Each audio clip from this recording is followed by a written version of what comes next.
સુરેન્દ્રનગર જિલ્લા પોલીસ વડાના સીધા માર્ગદર્શન હેઠળ ગુનાહિત પ્રવૃત્તિઓને ડામવા તેમજ કાયદો અને વ્યવસ્થાના ભાગરૂપે કાર્યવાહી હાથ ધરેલ ત્યારે ધાંગધ્રા નાયબ પોલીસ અધિક્ષક જેડી પુરોહિતની સૂચનાથી અનીડેટ ચોરીના બનાવને અટકાવવા ભેદ ઉકેલવા ધાંગધ્રા સિટી પોલીસ મથકના police inspector police sub inspector police head constable DN Parmar Sanjaybhai Mundhva Ajaybhai Khambhala નવધણભાઈ ખીટ નરેન્દ્રસિંહ ઝાલા તથા સરફરાજભાઈ મલિક સહિત ટીમ દ્વારા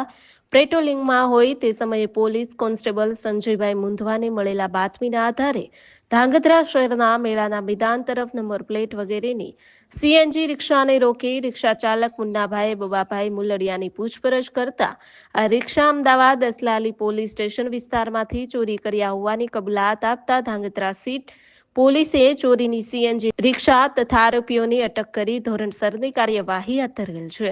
જીડીસી ન્યૂઝ સાથે દિનેશ ગામવા સાથે જયેશકુમાર ઝાલા, ધાંગધ્રા.